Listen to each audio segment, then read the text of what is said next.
Bonsoir et bienvenue dans Une minute un livre. Je vous parle ce soir de cet ouvrage, De quel droit? Genre et sexualité au croisement des sciences sociales et juridiques, donc édité par Cécile Grosset, Michel Cotier, Marilène Niebuhr aux éditions Roman de Schultes 2025, que je remercie pour l'envoi. Alors je précise que je vais largement dépasser la minute. Alors cette œuvre collective croise sciences sociales et sciences juridiques, un mariage essentiel lorsque l'on évoque les questions de genre et de sexualité. Féminisme au pluriel, genre et queer studies, on vous offre ici un point route augmenté par des articles précis et anglais ANGL, accent aigu S. Par exemple, l'article de recherche Les utopies comme quotidien et les émotions comme matière, deux points queeriser l'enseignement du droit de Jimila Caron s'inspire directement des études queer et finalement de leur rapport, donc notamment quand on parle de la question des affects. En effet, au regard des institutions qui endossent de plus en plus des discours et pratiques managériales, dans un cadre dit de ce qu'on appelle straight space et de straight time, c'est-à-dire vraiment un cadre et un temps hétéro. Donc, imaginez le cadre non inclusif.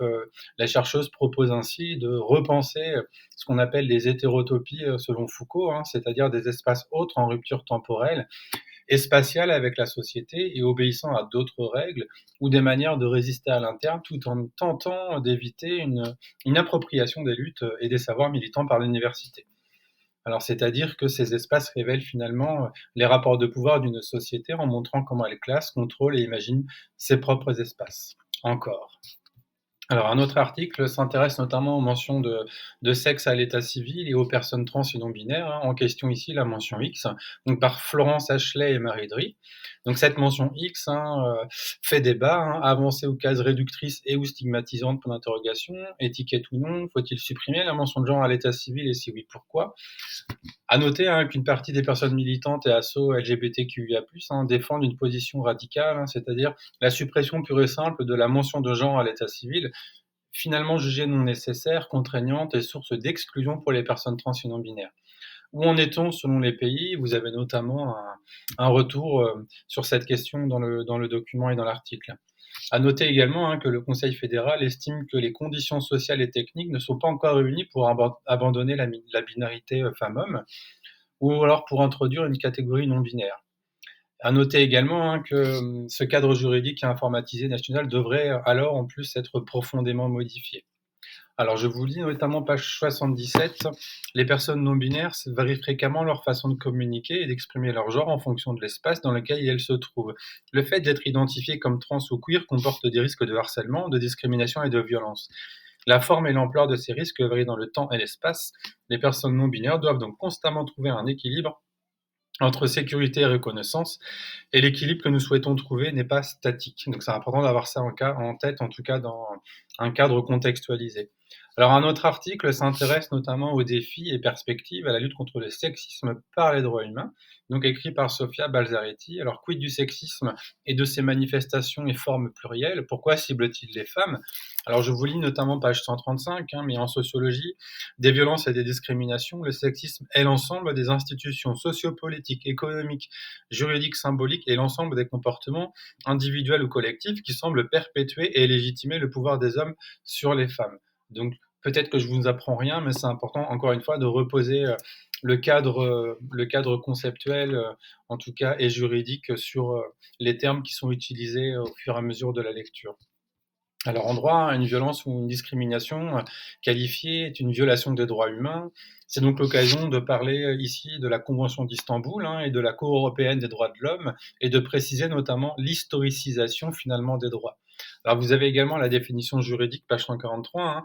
La définition juridique du sexisme repose donc sur deux critères principaux, la violence envers les femmes et la rupture régulière du principe d'égalité entre les sexes, ainsi que la perpétuation de ces injustices soutenue par une idéologie constante et favorisée par les stéréotypes de genre. Cette problématique à deux volets soulève des interrogations sur l'efficacité et l'ampleur de la protection des droits des femmes en matière de droits humains. Alors enfin, un article concernant la protection contre la violence et la discrimination fondée sur l'identité de genre en droit international de Manon Beury. Alors un écrit pour faire le point sur la législation et le cadre sociologique de l'identité de genre. Quid de la protection des minorités de genre, des protections contre les discriminations? Quel est le rôle et l'impact des principes de Yogyakarta, un tournant dans la protection internationale des personnes trans?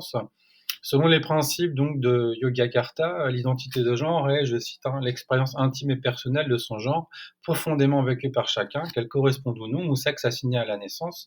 Rappelons d'ailleurs, hein, que l'introduction des mêmes principes précise que l'orientation sexuelle et l'identité de genre font partie intégrante de la dignité et de l'humanité de toute personne et ne doivent pas être à l'origine de discrimination ou d'abus. Ainsi, toutes les formes de discrimination fondées sur le genre sont des violations des droits humains.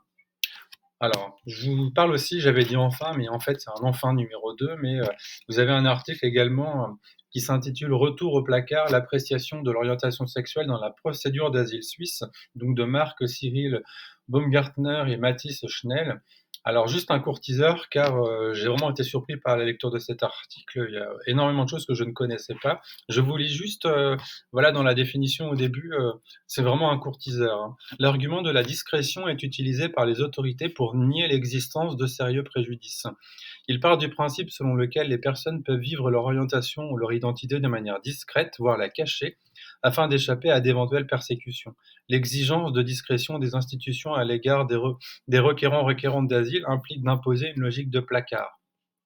Bien qu'une identité sexuelle ou de genre soit une partie fondamentale de l'identité humaine, il est attendu des personnes concernées qu'elles l'exercent et la vivent uniquement de manière cachée, secrète et discrète afin d'éviter toute persécution future éventuelle. Ou pour le dire plus simplement, il s'agit de l'exigence de cacher son identité. L'exigence de discrétion implique que celle-ci est à la fois possible et exigible. En même temps, l'argument de la discrétion implique toujours l'existence d'un risque de persécution qui rend nécessaire en premier lieu un comportement permettant d'éviter la persécution. Je vous invite également à lire l'article en intégralité, c'est vraiment édifiant. Alors, je n'ai pas cité tous les articles ici, hein, bien que chaque article soit extrêmement pertinent, fouillé, creusé et bien expliqué. Ma minute a été déjà bien trop dépassée, mais voilà, je vous invite vraiment à aller à la découverte de l'ensemble. C'est percutant, c'est vraiment pertinent. Je vous souhaite une très bonne lecture et à bientôt.